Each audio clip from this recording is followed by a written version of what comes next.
So we're going to start with a mindfulness practice. And this is totally duplicatable, something that you can do in your own lives. So this is just a present moment awareness pause. I like to call it a power pause.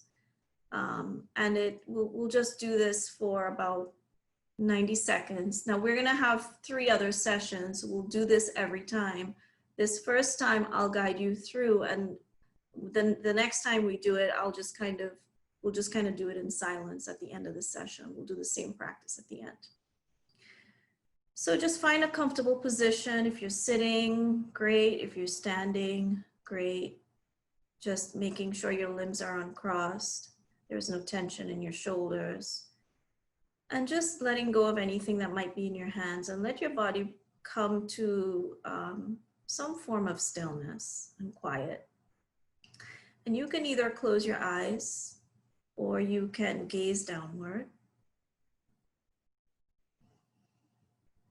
And just take a few deep breaths.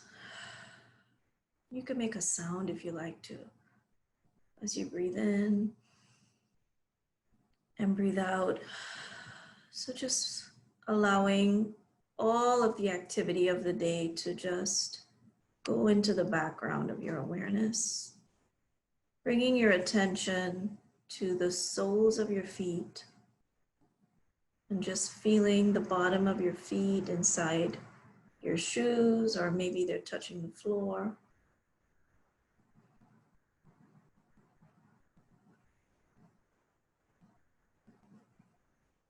And now feeling the whole body, allowing that attention to envelop your whole body, feeling the edges of your body from head to toe. And there might be all kinds of movements and tension and activity in the body, and that's okay.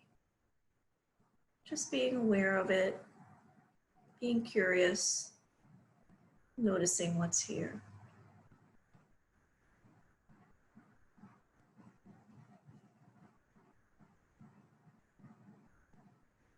And now bringing your attention to your breath, wherever you feel your breath the most. Maybe the tip of your nose, maybe your chest, maybe your belly.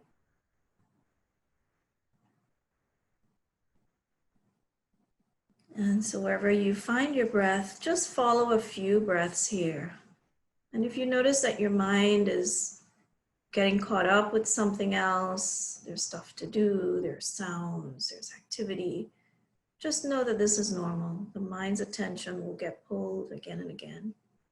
And when this happens, without judgment, being gentle with yourself, just bring your attention back to this breath.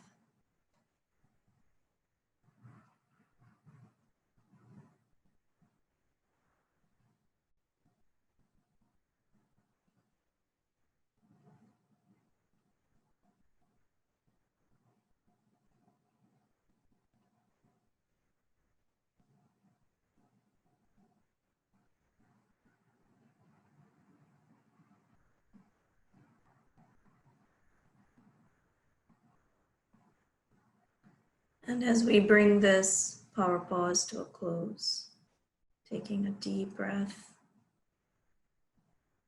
really feeling the breath. Maybe you can let your shoulders rise up to your ears as you breathe in, and just drop them and sigh as you breathe out. And just remembering that this capacity to come into the present moment in this way is always available to us.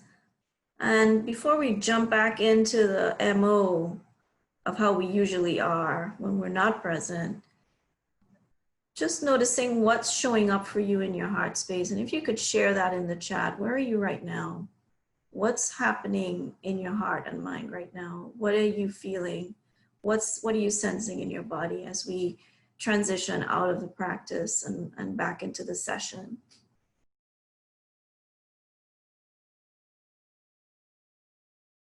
So I'll share, I am feeling a little bit more grounded. I was not sure, this is the first time we're doing something like this. I'm not sure what the response was going to be. So a little bit of anticipation at first, and now I'm just here. I'm just here and happy to be here with all of you. Right, so continuing to share in the chat. So Anna says she feels calm, curious. Kelly, Laura. Yeah, stopping the multitasking. So just what's here for you. And keep the comments coming while we just kind of feel the chat. I'm going to share my screen. My name is Nellie Bizeram if you're just joining. And I represent AHAM Education, which is a not-for-profit organization that serves children, families, adults, everybody really. Our mission is to touch 1 million people by 2025, providing all sorts of mindfulness-based, mind-body, resiliency, compassion, emotional intelligence tools. And we work in South Florida, Latin America, and the Caribbean. And I'm proud to be partnering up with Children's Services Council, who I also do mindfulness trainings for on their regular training calendar. And to just be part of the work in Broward County, the amazing work that we're doing to bring mindfulness into schools and into community organizations, and really just using this as a tool to enhance our culture of well-being.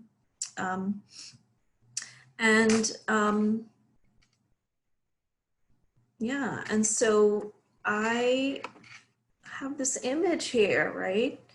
For me, this image represents mindful parenting.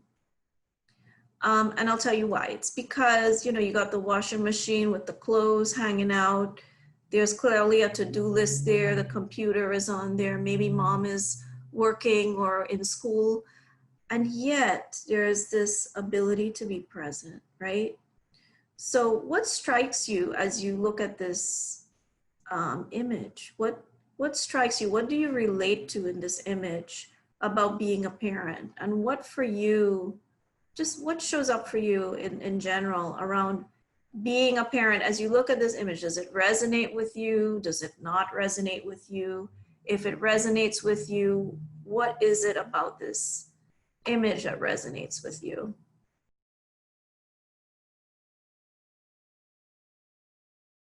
Yeah, so just what shows up for you as you look at this image of this parent engaging with her child? Courtney has setting priorities. Christina has calm in the storm. Andrea has so many things to accomplish, but the main priority is the little one. Yeah. Robin has prioritized family time. Ulrika has a never-ending list of things to do. And Robin has the work will always be there. Anna has it's about prioritizing what is most important. Yeah. So the most important thing is the most important thing, right? How many of you feel like sometimes you lose sight of that?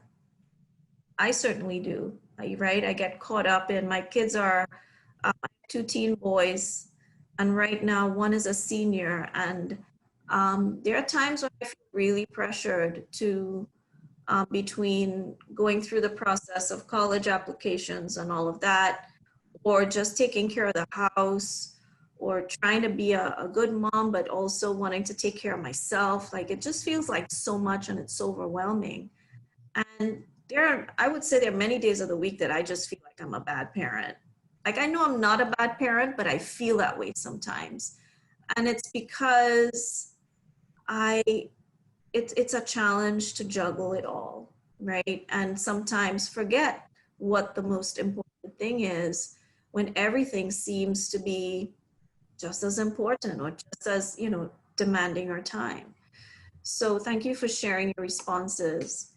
And so I really want us to start off, and so these are the intentions for today's practice, for today's session, is to explore the meaning of parenting, to explore and understand how mindfulness practice can impact our the parent-child relationship, and how can we, what is the one thing that we're going to commit to practice between this session and the next? And even if you don't come back to the next session, what is something that you're going to take away and actually use, so that the time that you've invested in yourself here turns into something real in your life? And maybe it's something you're already doing. So why parents? Who is a parent, right? Who is a parent and what is a parent? So the word parent means, I looked it up, it means to bring forth, like the age-old meaning, the etymology of the word parent means to bring forth. And I found that really interesting because as I was thinking about what that really means, it doesn't say to drag forth, it doesn't say to pull forth, it doesn't say to push forth. For me, it has this kind of quality of guiding, like almost like walking alongside, right? Maybe one step ahead a little bit, but bringing forth, and it's forward movement, right? The other thing that really resonated for me in that definition was this idea of growing together. And that's really what at the heart of mindful parenting is, this understanding that we are all imperfect and growing. And this relationship, this sacred relationship with another person, could be, it could be our child, or it could be just someone that we're taking care of, right? But it's this sacred relationship. And what is there for both of us to learn so that we continue to awaken ourselves and to be the people that we want to be? So who is a parent? So a parent could be, you could be a parent if you have your own biological children, adopted children, or just, you can be an auntie or an uncle, right? And I grew up in the Caribbean, and like everybody's your auntie and your uncle. So we had a lot of parents. So a parent is really anybody who is caring for another human being, who's caring for their growth and development. So in these sessions, we're really going to look at parenting in a broader perspective, because there's so many people who play the role of a parent, a caregiver, a guardian, mentors, role models, right? And some of these other questions, we're going to continue to kind of sit with these through this session and the remaining sessions. So thinking about what is it that a child really needs, right? What is it that they need? What are some things? And if you have reactions to any of these questions, please feel free to type your responses in the chat. What does a child need? What does a parent need? What do we need? What is the purpose of parenting? I talked a little bit just now about that process of awakening ourselves and helping them to awaken themselves, to find our center and to be able to tap into that part of ourselves where we can grow, where we can be resilient, and we can respond to life's challenges, no matter what it is. And how is it going for you? How is it going for you? And that's really what I want to hear from you. How is it going for you? How do you feel about your parenting? And if you're not a parent, just why are you here? Like, what is it? What is the reason why you're here?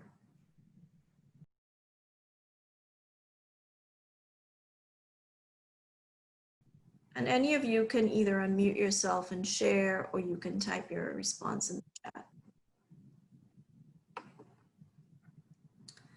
So Mikhail says, child needs nurturing, discipline, guidance, and us as parents need the patience to provide all this and self-care to reload and keep going. Yeah. And to be a better parent, Yeah.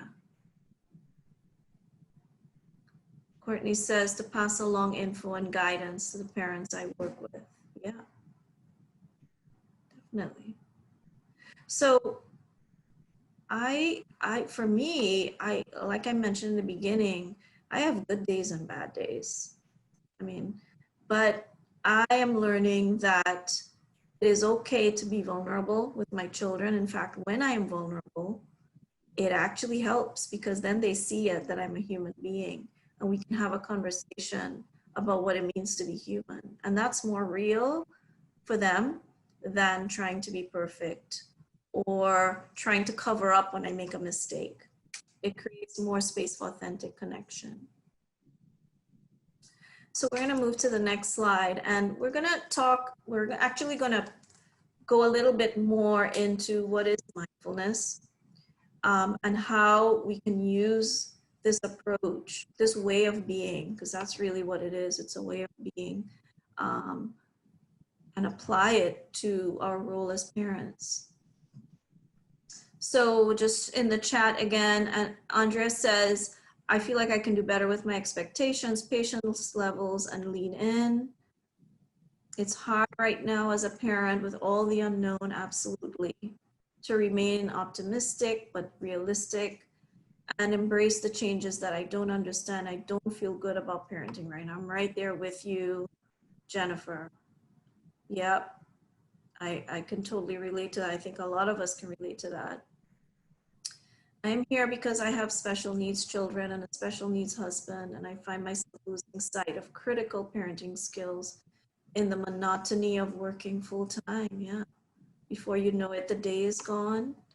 And how many of us think back on all the things we could have done to connect more with our family that day? And so it's this idea of starting again and again, teaching homeschool full time and assisting with my husband and with his inability to do many things. Thank you for sharing that, Christina. So there's a lot of challenge in the room right now, right? And I just want to really honor that and just, you know, take a breath and just be, just kind of pat yourself on your back that you chose to show up here today, to learn more and to really get connected to yourself again, because that's what this is about. So I'm going to show a video in a moment that is, I showed this video yesterday and folks liked it, so I thought I'd show it again today. And it's a video that explains what mindfulness is. Now, some of us here probably already know what mindfulness is. We maybe have a practice or we've been exposed to it.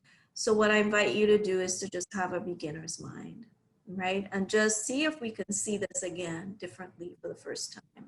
So there are three components of mindfulness that really helps in understanding this practice and this way of being. And one is intention. So at the beginning, we were called upon to kind of gauge our intention. So the intention has to do with how and who we want to be in the present moment, right? And we get to make that choice, and it's within our control. The attention has to do with how are we using our mental and emotion, our heart and mind, to give attention to what is here in the present moment, whether it's inside of us or outside of us. And attitude has to do with how the attitude that we bring to this, to what is present. So are we open and curious or not? Or judgmental or non-judgmental, right? And mindfulness is about having an open, curious, non-judgmental attitude. So without further ado, I'm going to share this video. You may have heard this word mindfulness. It's become something of a buzz phrase of late. I'm going to give you one simple, serviceable definition, which is this.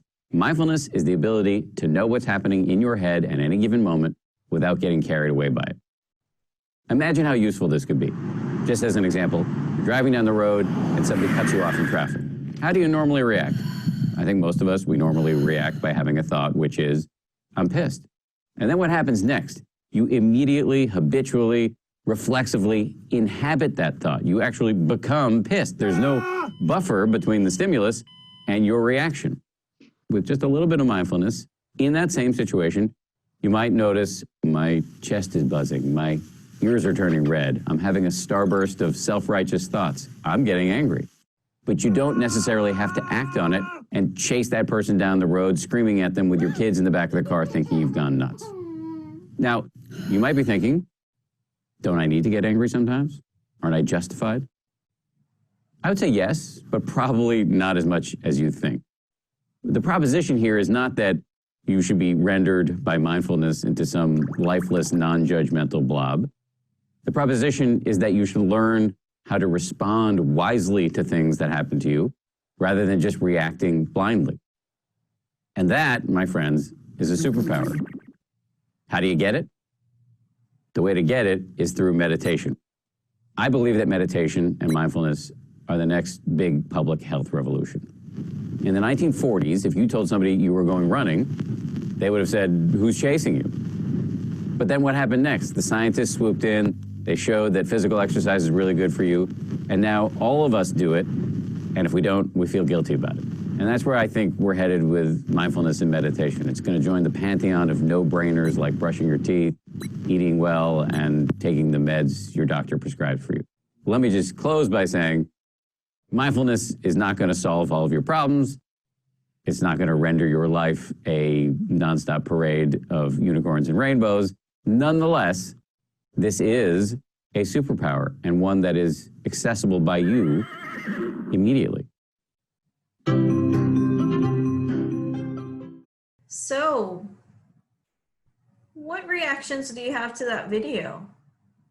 What's coming up for you as you look at that video?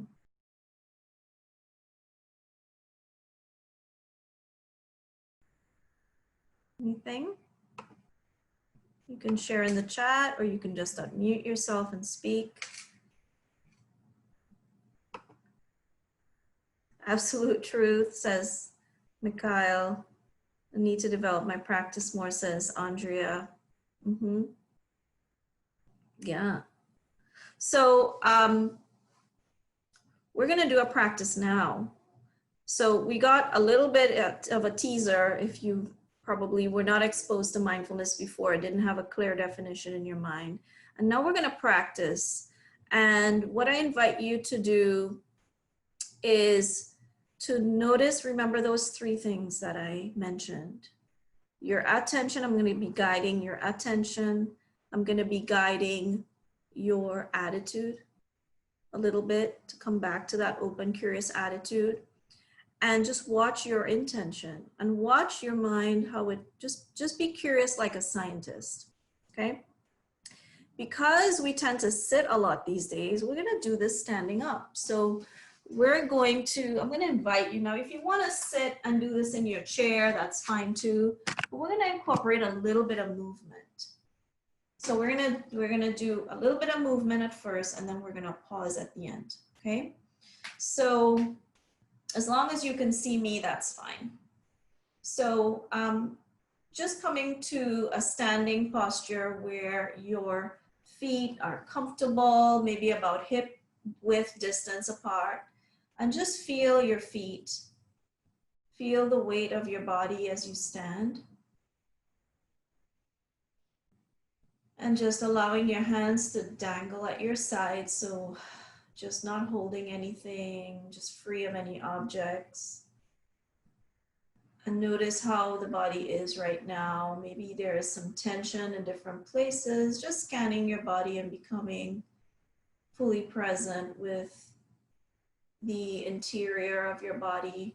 So you might want to scan from your feet, going up through your lower legs, softening your knees, aware of your hips, noticing perhaps if your weight is evenly distributed, or are you standing with your weight more to one side? And then allowing your attention to travel up through your abdomen and your lower back all the way up to your shoulders. Arms are at your sides. And now just aware of your head and neck and your body as a whole. Now becoming aware of your breathing. So wherever you feel your breath the most, maybe it's in your nose or your belly or your chest. If you'd like to, you could put a hand on your belly just to feel the physical sensation of the breath. And if you'd like to, you can also expand your belly on the inhalation and contract on the exhalation, choosing to breathe in through the nose. And if you'd like to, breathing out through your mouth. So just playing with different things here. different ways of paying attention.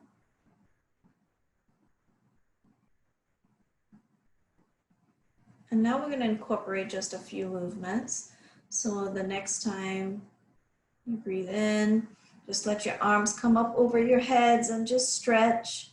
Extend your hands. So I am clasping my fingers and pushing palms up. This is comfortable for you. Feel free to do that, or just modify it based on what your body needs. And so the key here is not really to focus on the stretching, but really just focusing on the sensations. What is the body saying to you right now?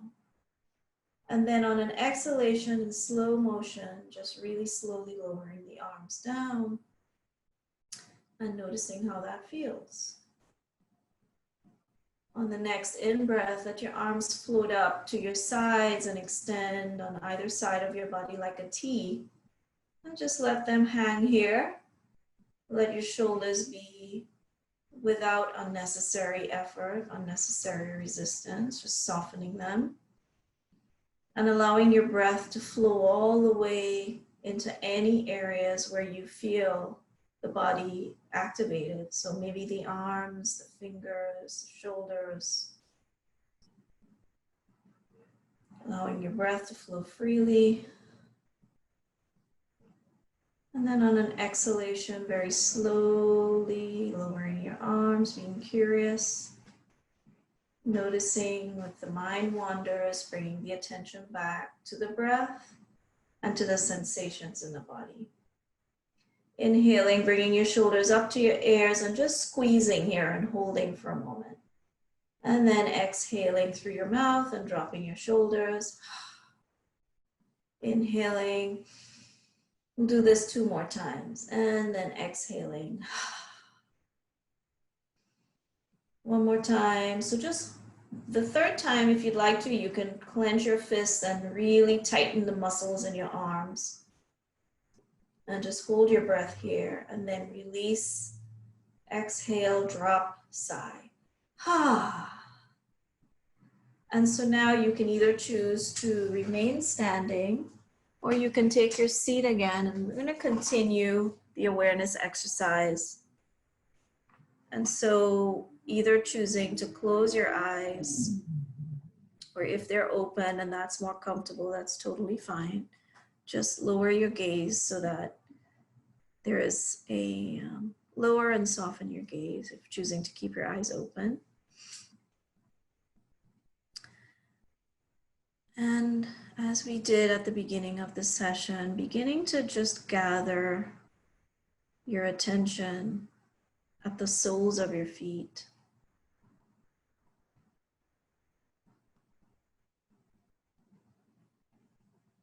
And noticing how it feels to be sitting in a chair or whatever surface that you're on.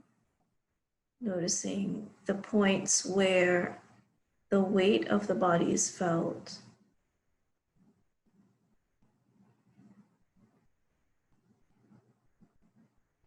Noticing the gentle pressure of clothing on the skin.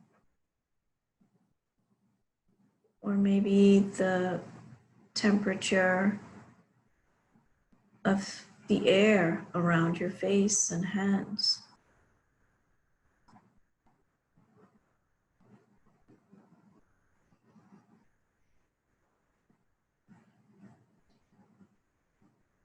Aware of smell, aware of taste.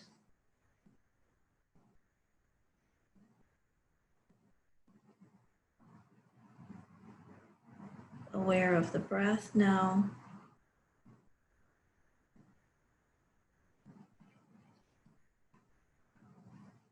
Just resting your attention on this in-breath.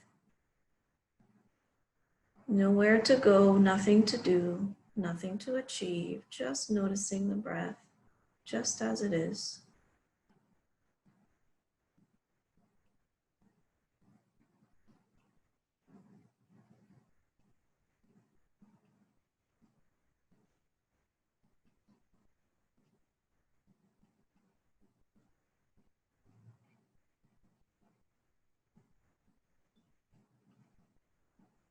And if the mind wanders, just gently,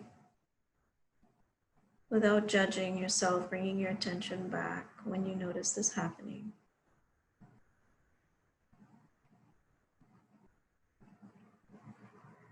And now I'm just allowing your attention to go to the sense of sound. So opening up your listening and just hearing the sounds around you without favoring anything, just hearing sounds.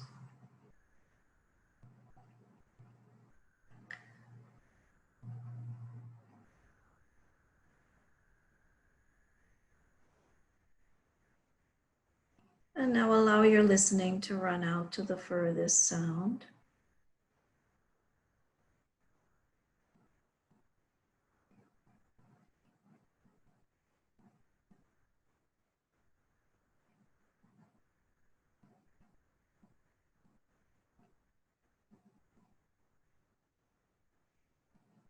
And now let your listening join the silence. So the silence between sounds, containing sounds, just resting in that silence for a few more moments.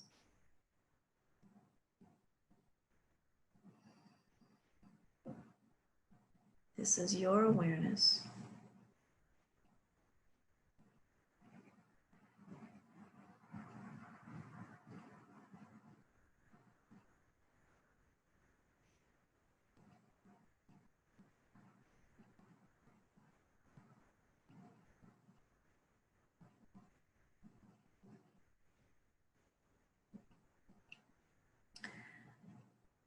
And as we transition,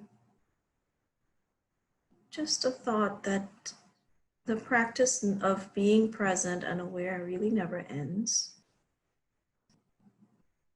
What we focus on might shift.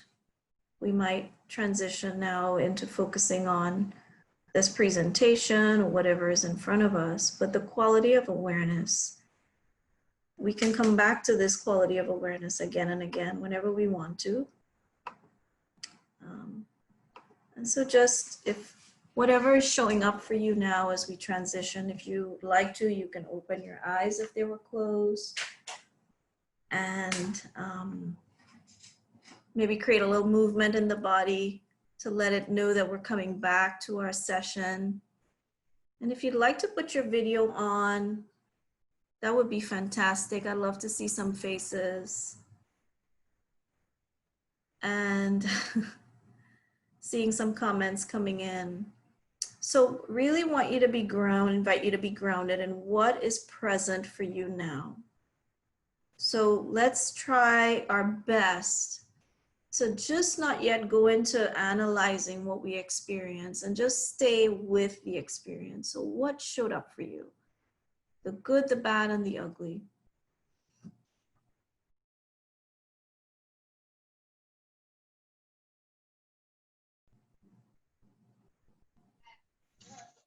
Feeling the pains on the top of my neck and my shoulders, like the awareness of that being there, I guess from the stress of working, sitting down, and all the other stuff going on.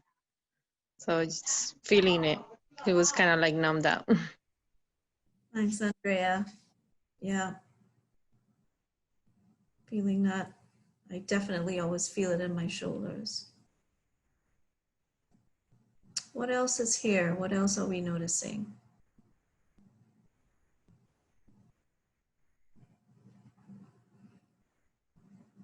Shoulder tension. Yep.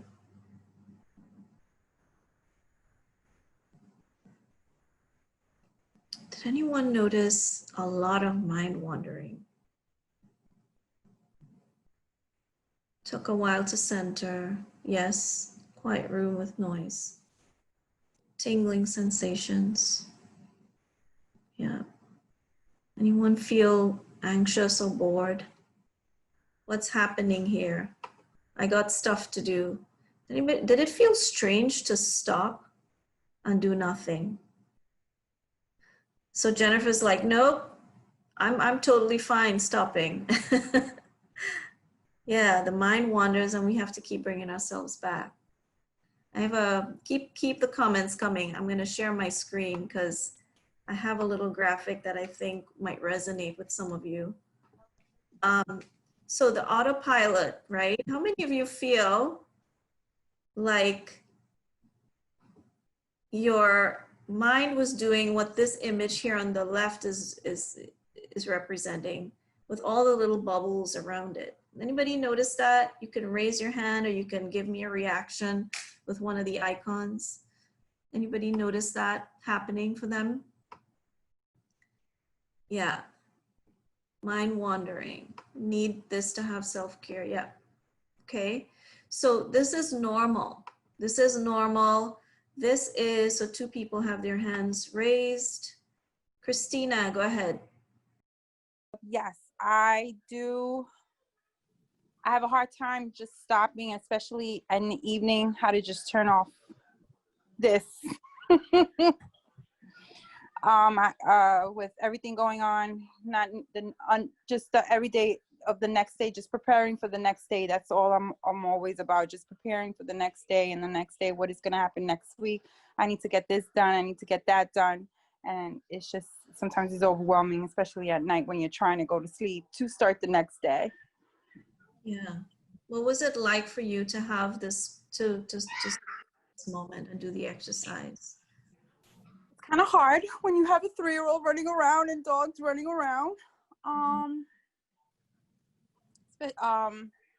Then worrying about, then something pops up and you're in the middle of something and then something else just distracts you. You're not done with one, one activity or one chore. Then you have to jump on right away over to the next. And then at the end of the night, it's like, I didn't even get anything done because I'm still worrying about getting, kids ready for the next day. Making sure that I have everything for the next day. That's the hardest part right now. Yeah. I feel you. I think we can all relate to that. Thank you for sharing that. Hamster on a wheel, right? Yes. Yeah. Then just and it's just the task just every day just gets longer and longer, and it's like I'm trying to scratch each task off, and it just and it's a how do I say it, it's a good feeling when I get something done and that I've been trying to get done for over the weeks, and now that school started, it's just, that's the biggest stressor for me right now. It's just making sure that the kids are going to be okay. Am I going to get a call from school every time my phone rings? I go into a panic. Or if I see a missed call, yeah, that's. Yeah. So it sounds like there are a lot of thoughts. Mm-hmm. It's almost like they're pulling you, right? The Mm-hmm. thought and I'm being pulled in every angle.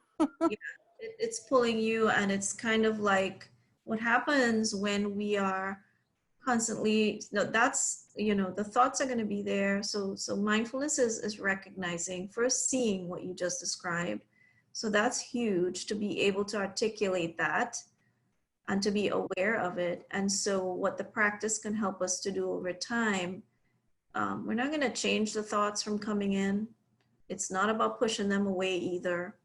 It's not about quieting the mind necessarily, although that can probably happen over time, the more we practice. It's not going to change the 3-year-old that you have or the circumstances. It's certainly not going to change COVID, right? However, we can build the capacity, or we already have the capacity. We can kind of nurture that capacity that we have to be in what Jon Kabat-Zinn calls the full catastrophe of life, and somehow find some degree of stillness and solace, and just like you said, attend to it one thing at a time, one moment at a time. And it takes practice. So at first it could feel like when we sit still, like there's a lot going on. And so that is an indication that you're doing something right. Otherwise you wouldn't see that, you wouldn't feel that. So it is totally, not only is it okay to feel and see that, it is very normal to experience that when we're practicing mindfulness. And it's probably the reason why we practice, so that we could be more attuned to what's going on inside of us, that we may not take a moment to stop and notice during the day. And in the next session, we're going to talk about how that creates stress in the body and in our lives, and what we can continue to do to work with that. So today we're just scratching the surface, but it's definitely, you know, it's definitely the MO. So on the screen I have autopilot versus mindful. This is thus a teen image. This is probably what our kids are experiencing, right? They got their headphones in. They're just thinking about all the stuff they have going on. They're stressed out about school. Some like virtual school, some don't. You know, there's just a lot, and not being able to see their friends. So they're facing a lot too, no matter what the age is, right? So, you know, that is somehow, no matter what is happening in our outer world, we're always going to be kind of experiencing this, right? So mindfulness is really, this is a definition, a modified version of Jon Kabat-Zinn's definition. Mindfulness is also heartfulness. It's not just being in the head all the time. It's actually whole being awareness, right? It's aware of our bodies. It's aware of our heart space and our mental activity. In many Eastern cultures, the word for mind and heart is the same. And so there's this kind of sense that when we experience an emotion, there's something going on in the mind that we can also pay attention to. There are definitely connections to thoughts there. And science is now showing that the heart, mind, and gut, the brain, the heart, and the gut actually have the same brain cells. And so it's really interesting, because when we become aware with our whole being and we feel that alignment, that's where we really can enter a space of being our full selves, right? And of being able to respond instead of react. So mindfulness is the awareness that arises from paying attention in the present moment on purpose. That's the intention part, right? Non-judgmentally and with an open, curious heart and mind. That's the attitude part. So we have the attention, the intention, and the attitude. So it's not accidental, right? Athletes experience this when they're in the zone, when they're in the moment, right? So you can experience this accidentally, but we're talking about intentionally practicing this as a skill, the same way you would go to the gym, which we're not doing much of these days, but the same way you would do some kind of fitness routine, as they showed in the video, to be able to cultivate this skill. In the same way, we can do these practices like the one we just did, like the one that we did in the beginning. And what we know is that it changes the way that our brain works. It actually, there's the studies, your fMRI scans that show gray matter density increasing in the brain. That shows how the prefrontal cortex is the area right behind our forehead. So if you just touch your forehead, that, you know, area in the center behind there, that's the part of your brain that governs your ability to focus, pay attention, plan, organize information, make decisions, have empathy and compassion. And it's the space that we want for our children, that we want that part of their brain to be functioning optimally, because how many times do we and their teachers say, pay attention? So this is teaching them how, and teaching us how to pay attention and how to enter a space in ourselves where we can, with awareness, have a choice about what we experience and what we want to experience, or make a choice about what is in our present moment experience. This is a graphic that just shows what I was describing earlier, that your head, heart, and your gut really are connected. So I would like to show you another video by Dr. Dan Siegel that talks about the hand model of the brain. I want you to really pay close attention. And what I invite you to do is to just, when he's demonstrating the hand model, I would like to invite you to do the same thing so that you can remember it. Because it really explains what's happening in our brain when we have a moment of reactivity or when we're overwhelmed. And it's describing what's happening in our child's brain as well, okay? And how mindfulness can help. This is a very useful model of the brain. And when we can actually see in front of us what's going on in the brain, then we can change what the brain does. So let me walk you through very basically what happens in this brain and the structures in it. And it goes like this. The spinal cord comes up representing the wrist, and then you have coming up into the skull, the brain stem and the limbic area, which work together to help regulate arousal and your emotions and the way you have a fight, flight, freeze response. These are below the cortex, the limbic and brainstem areas, and the cortex is this higher part of the brain that allows us to perceive the outside world, to think and reason. And this frontmost part of the brain, right behind your forehead, so the person's oriented like this, is actually the part that regulates the subcortical, limbic, and brainstem areas. This regulation is very important because sometimes we can have all sorts of things happen in our life. We're tired, we're exhausted, someone pushes a particular emotional button, and we can flip our lids. So rather than being tuned in and connected and balanced and flexible, we can lose all of that flexibility, even lose moral reasoning, and act in ways that are terrifying to others, including our children. Now, you can actually bring yourself back online and come back to the high road and make a repair with your child, and that's important to explain to them. And you can also use this hand model of the brain to explain to children, even as young as 5 and 6, how to understand when their emotions are rising up from the brainstem and limbic areas here, and how it's overriding the prefrontal area and making it so they may be about to flip their lids. So I've had kids come tell me that they're about to go flip their lids and they need a break. They need a timeout. And by even just naming that, they can tame it. And that's the power of using the hand model for ourselves and our children to help us all make sense of what goes on in the emotional communication that we have in the course of day-to-day life. So that is a very short video by Dr. Dan Siegel.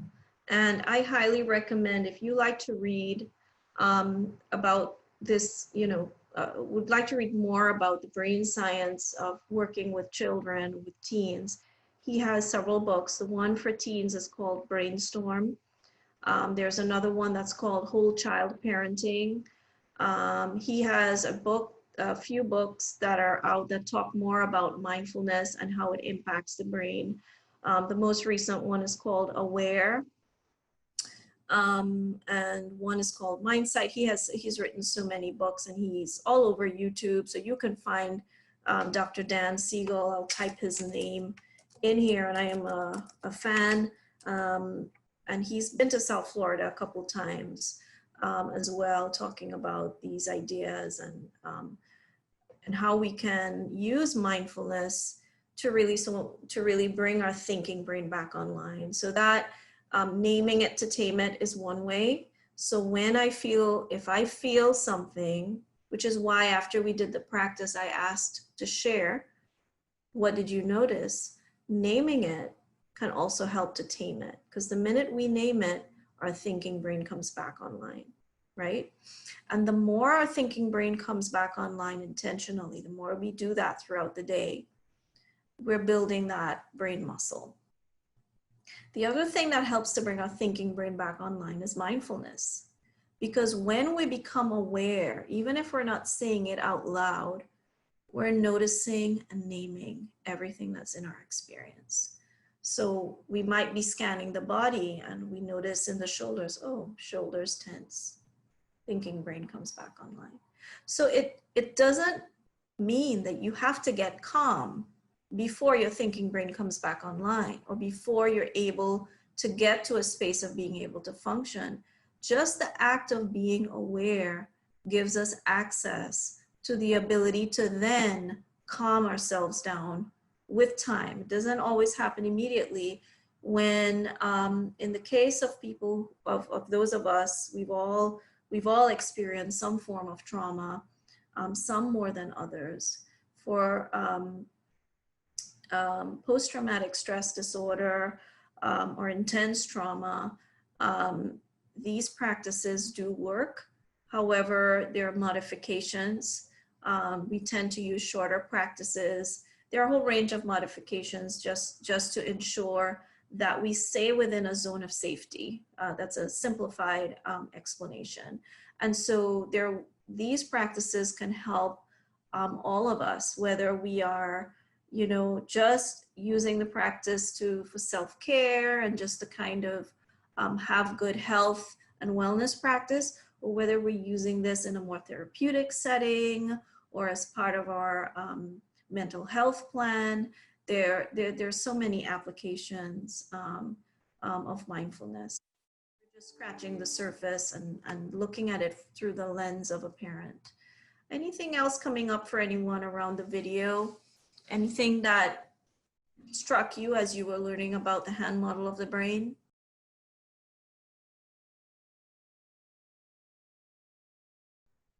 I'm going to move into the last part of our session. And we're going to explore what is this mindful parenting. So now that we've explored what is a parent, what is mindfulness, I thought it would be really cool to share this poem with you. And you may have seen this before. It is one of my favorites, and I think it really captures the essence of what it means to be not just a parent, but a mindful parent, what it means to build an awakened family. And it's called On Children by Khalil Gibran. I'll read it aloud and I invite you to read through it. And if you have something to write with, that would be great. If you could just jot down what really, really resonates with you. And I'd like us to kind of share afterwards our impressions or just what our takeaways are. So it goes like this. Your children are not your children. They are the sons and daughters of life's longing for itself. They come through you, but not from you. And though they are with you, yet they belong not to you. You may give them your love, but not your thoughts, for they have their own thoughts. You may house their bodies, but not their souls, for their souls dwell in the house of tomorrow, which you cannot visit, not even in your dreams.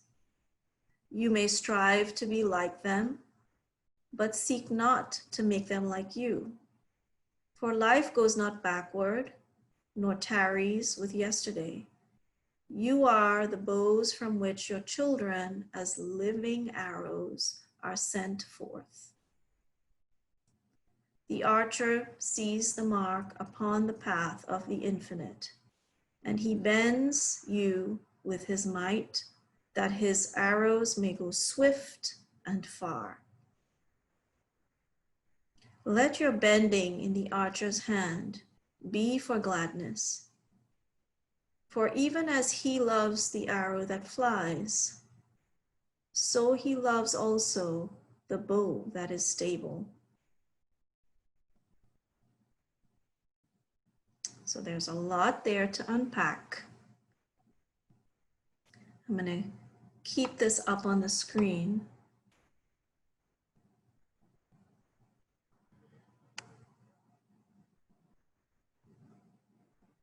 Actually, I'm going to stop sharing for a moment because I need to change something here. There we go. I'm going to put it back up. So, and you can Google this and find it on the internet. What is something in this poem that really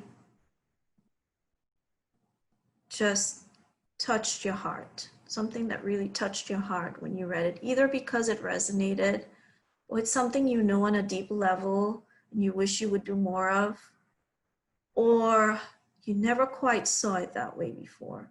Anything that touched your heart. I'd really like to hear from from you. You can share in the chat or you can just unmute yourself and speak.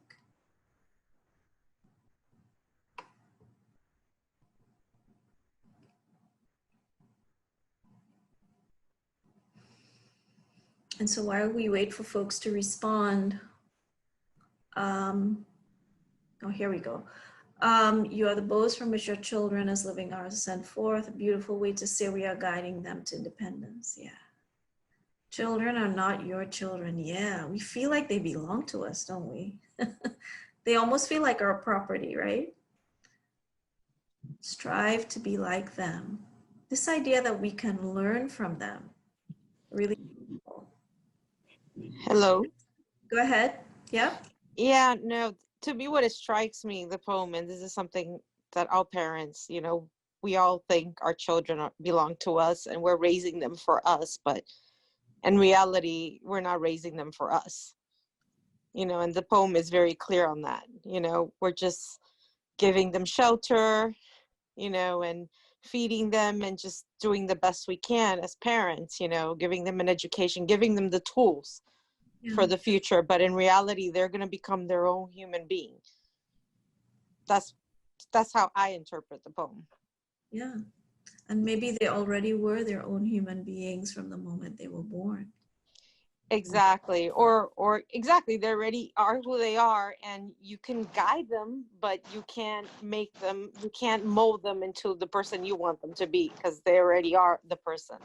They already are that person. I mean, there's a whole nurture nature debate, but essentially, one of my mentors, Dr. Wade Dyer, would say, guide and step aside, guide and step aside.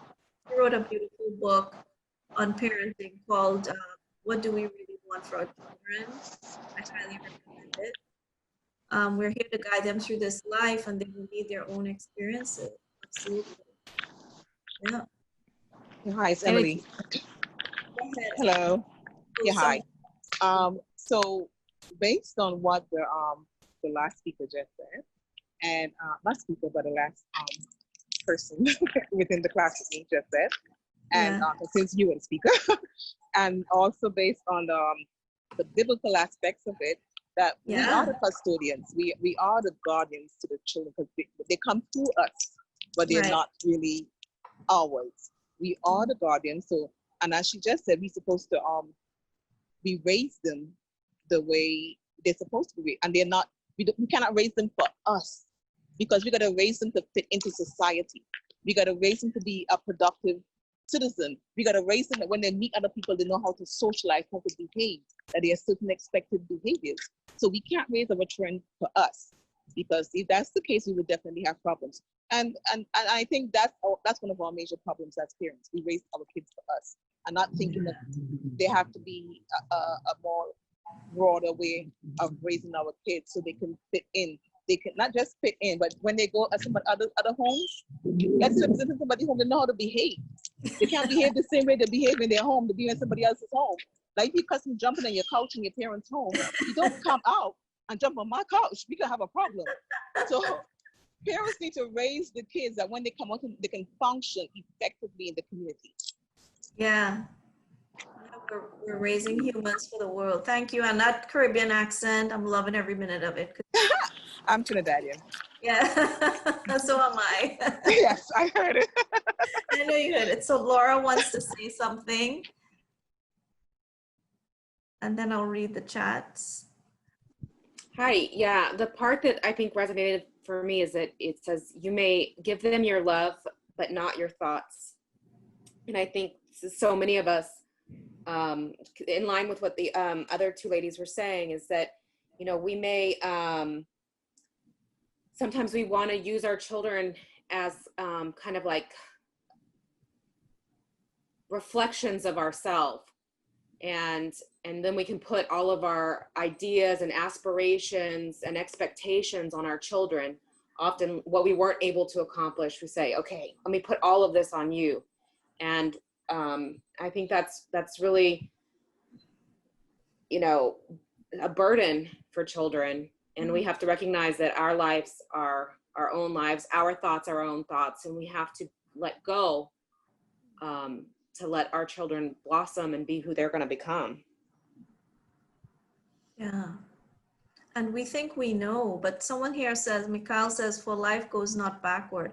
We don't know what forward looks like. We really don't. You know, thank you for sharing that. Christina says the stable bow, we need to be stable. So it's okay if the laundry isn't done. It's okay if there are dishes in the sink. We got to be stable. Stable doesn't mean that the life around us is perfect.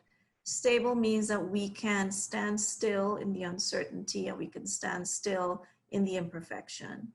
I have had to learn to allow dishes to be in the sink and not lose my mind, that, or feel like I don't have it together because the house is dirty, or because, you know, women tend to, I don't know, I feel like we tend to go to that, like we tend to see that as a reflection of who we are in some way.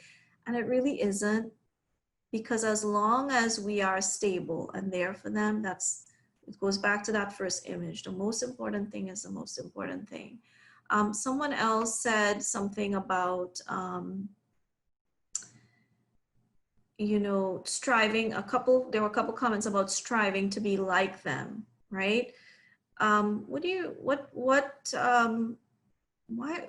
it about the quality of a child that really we might want to strive to be more like them? Anybody want to say more about that?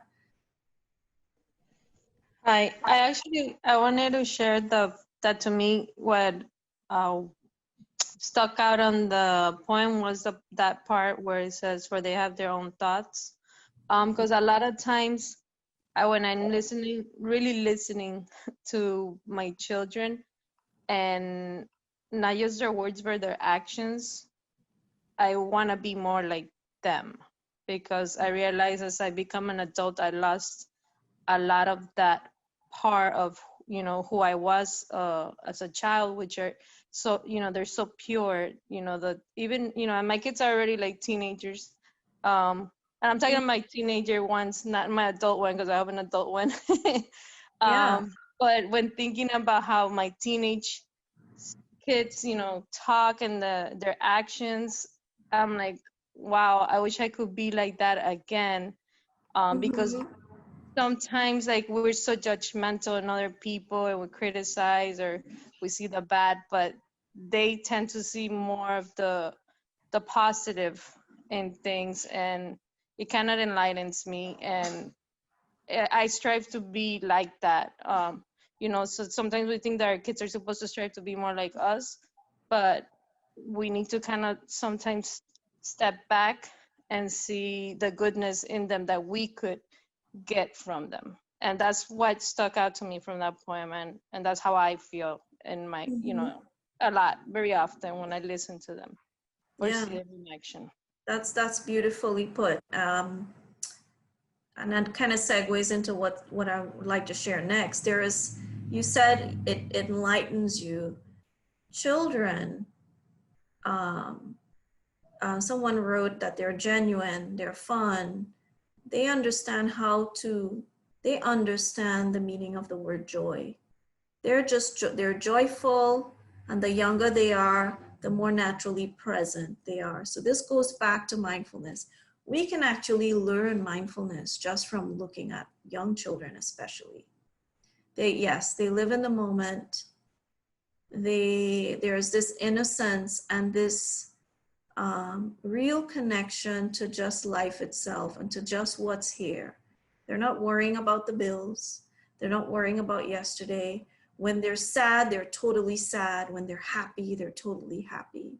And so in our own process of reawakening ourselves and our own personal development, a lot of it is just undoing the conditioning that we experience from childhood into adulthood by just observing our own children, observing how they can let things go, observing how when they're sad, they can just be fully sad and not cover it up with something else. Just their natural way of being. So there's something really powerful when we apply this way of paying attention, of being present with our children, that these qualities that we want to embody, we get just from being with them. And it reminds us to fully be ourselves, and it also reminds us to honor them and to really hear them, because sometimes what we're trying to undo in ourselves, we're doing it to them. And then by the time they're adults, then they have to go through the same process we have to go through to undo some of the habits that we've acquired that we don't want to have it, you know. And I'm talking about just mental and emotional patterns, right? That we've picked up along the way that don't serve us.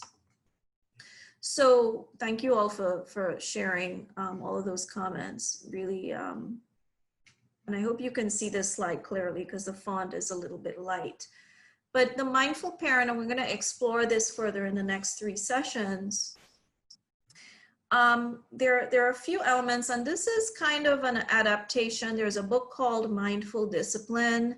There's by Shauna Shapiro. There's another book by, a few books by one of my favorite authors, Shefali Sabari. She's the Indian lady who was on all of Oprah's shows talking about the conscious parent. She wrote a book called The Conscious Parent. And she wrote another book called The Awakened Family. And so some of these ideas are consistent with what you will find in those works. So I encourage you to get those. John Kabat-Zinn and his wife Mila also wrote a book called Mindful Parenting. So it's really the same principles expressed in a different way. So we've talked about presence. We've talked about imperfection a little bit, right? So just kind of holding these qualities, I'd invite you this week to really maybe choose one that you're really going to try to embody. So spacious presence is, well, let me back up. In order to cultivate these, no matter which one you choose, mindfulness practice is important because it helps to open up our hearts and minds in a way that allows us to let this in and to be aware of when we're maybe violating some of these principles for ourselves, and that we can reconnect to them. So the first one I'd like to talk about is spacious presence. And so that spacious presence has to do with the way in which we are holding space when we are in an interaction with our children, or even the way we hold space when we are for ourselves, when we are dealing with a difficult situation, right? So the spaciousness has to do with a presence that allows them space to express themselves and to be themselves, and to withhold this tendency that we have to think that we already know everything because we have a few years on them, or to think that we know who they are so we know how to respond. And to really just allow space. So one way that you can really do this in practice is to wait 3 seconds after you finish a statement and hear them. Or to wait 3 seconds after they speak.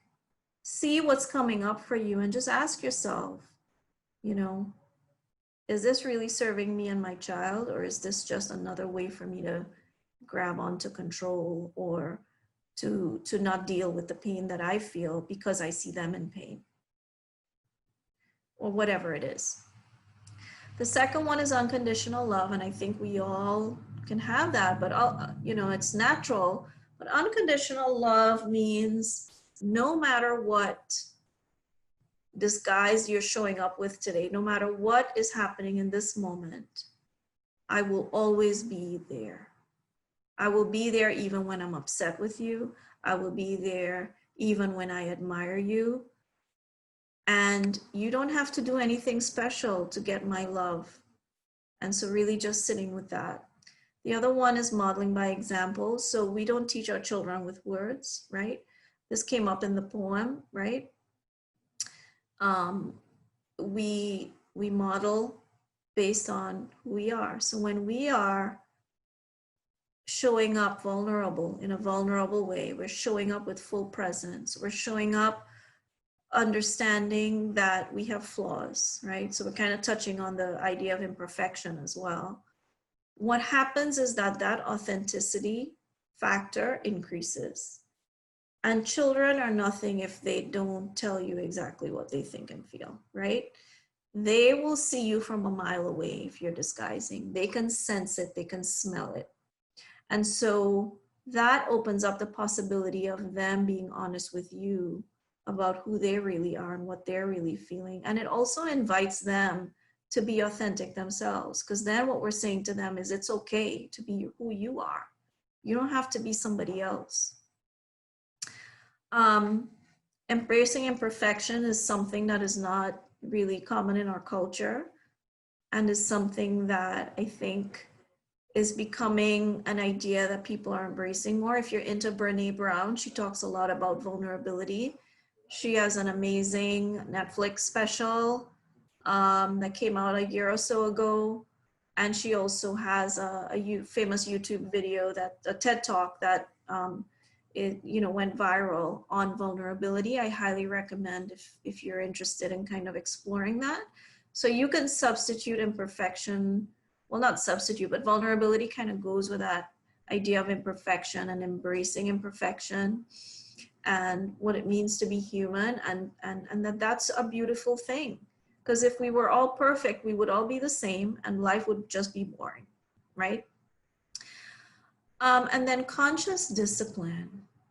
In session 4, we're gonna, 3 or 4, we're going to explore this a little bit more, but conscious discipline is about, yes, we can have unconditional love, we can be vulnerable with them, we can give them that spacious presence, and we can set boundaries. So this is the part where we are still the guide. They are in our care. And so how we set those boundaries is important, and making sure that it is coming from a place of unconditional love.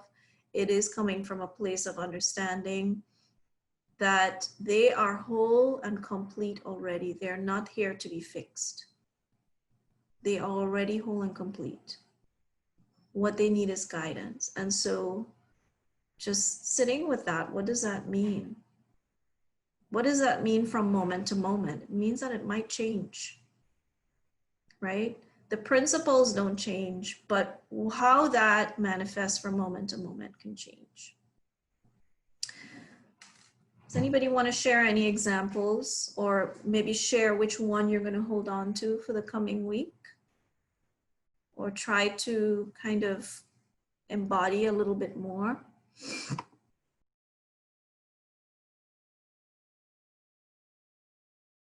So I think I am going to work on embracing imperfection from myself and my children. So here's where we set a mindful intention of who we want to be. And what I invite you to do is to take a marker and write it really big on a piece of paper and stick it somewhere where you're going to see it. I have a friend that takes her lipstick and writes it on her mirror in the morning, her intention for the day. I put sticky notes all over. I put things on the refrigerator because when I get triggered, I open the fridge, right? So when I put things on the refrigerator, because I know I'm going to show up there when I get triggered by something, and then it reminds me, I'm not here for food. I'm here to feed something else. And then I remember what I'm practicing. So our home practice is to really begin to shift more, because maybe we've been working on this already, from autopilot to aware. And how we do this is to hold that intention, whatever you chose to practice this week. And there are 3 other ways. And you don't have to do them all. You can do 1 or more. The second way is there's a graphic here that says pick one thing you do every day, such as showering, eating, brushing your teeth, and then take time to notice. Take time to notice what sounds you hear, what sensations you feel, and what is on your mind. So remember when we did the exercise, we kind of went through the 5 senses. And then we addressed the mind wandering. And I told you at the end, kind of feel into your heart space. So you're bringing that same level of awareness to whatever you're doing. So you don't have to stop to do that. You can do it in the midst of an activity. What it means is that you're getting out of your head. You're not planning while you're brushing your teeth. You're actually feeling the water on the bristles in your mouth. All of your attention is right where the activity is taking place. If you're eating, you're really just, where's the sense that's operating is your sense of smell and taste. Just tasting the food, taking your time, slowing down. If you're showering, feeling the water on your skin. So you use what is already in your life. We call it no extra time practices, right? To be your practice. And that as a parent can be a little relieving, because many times we feel like, oh, this is fantastic, but I don't have the time to sit down and do this. I'm busy. So do it in the shower. If you get to shower tomorrow, do it in the shower, right? Do it while you're getting dressed. Pick a mundane activity and see what it does for you. The second way is to, and I highly recommend this if you really want to see changes in yourself over time. Practice every day or as often as you can. So pick a time a day where you have a routine. So maybe your routine is get out of bed, sit on the edge of bed, go to the bathroom. Maybe some of you may have a spiritual routine in the morning where you read something, or you pray, or you do exercise. Whatever that routine is, insert 3 minutes doing the awareness exercise. And don't multitask, just do that alone. So what I recommend, when I was 11 or 12 years old, I started doing this practice of sitting. I went to a school where I learned mindfulness and meditation from a young age. And my practice was every day, twice a day, just sit and do this awareness exercise for 3 minutes. So I would sit on the edge of my bed when I woke up in the morning, and then I would do it again in the evening. Simple. So whatever that space is for you, find the time and do it then. The third way, or the fourth way, because the first was the intention, the second was a mundane activity, the third was doing it for 3 minutes a day. The fourth way is just wake up whenever you remember. Wake up wherever you are. If you notice your mind wandering, catch it. Don't judge yourself. Be gentle with yourself. And just ask yourself, what do I need in this moment? Do I need to take a breath? Do I need to go outside? Do I need to just hang up the phone and not keep talking? Do I need to just lock myself in the bathroom? Do I need to order takeout instead of fussing over cooking a meal when they don't really care, right? When it's time to stop, just stop. Whatever shows up in that moment, whatever you need. So just practice waking up more and then ask yourself, what do I need in this moment? So pick something that you'll practice, give it a try. If you fall off the horse, get back on. If you forget, that's okay. I'm gonna share now in the chat. I'm gonna stop sharing the screen so I can share this in the chat. I'm gonna share a list of resources. So a blend of different things, but within there is a YouTube video with me doing the awareness exercise that you can use if you want to, but you really don't need to. We all have this ability to be aware, but if you find it useful to hear someone guide you through, you can use that video, or you can find something else. There are plenty of tools available online. Just make sure it's just a basic awareness exercise, because that makes it a little different. I've also shared, we have maybe 1 or 2 scholarships left for our Mindfulness for Teens, which starts next week. The scholarships are for Black, Indigenous, and people of color, or COVID affected families. So we have 1 or 2 spots left. So if you have a teenager and you'd like to enroll them in a mindfulness class, just go to that link, check it out, and you can apply. If it's full, we can put you on the wait list for the next class, because we do have classes running all the time. The Art of Mindful Parenting's future sessions, if you don't have it, is at that link. I do a Facebook Live every Saturday morning at 9 a.m. So my Facebook page is there. It's just my name, my first name, Nellie, Knelllle. If you look for me, 9 a.m. Eastern on Facebook Live. I do a practice every week just for the community. And if you miss it, the video is usually on there for a few days that you can go back and look at it. So it's just another way to practice with the community. And if you just want to ask a question or you want to check out the work that we do with AHAM Education, the website is there, and the my email is there as well. So I invite you for the 1 minute that we have remaining, if we could just breathe together before we leave, and so that we can transition to the next thing. So just right where you are, just connecting to your breath, and in whatever way, just breathe. Taking a few deep breaths, trusting that everything that you heard will be remembered, that you'll wake up when you need to. You'll remember to practice.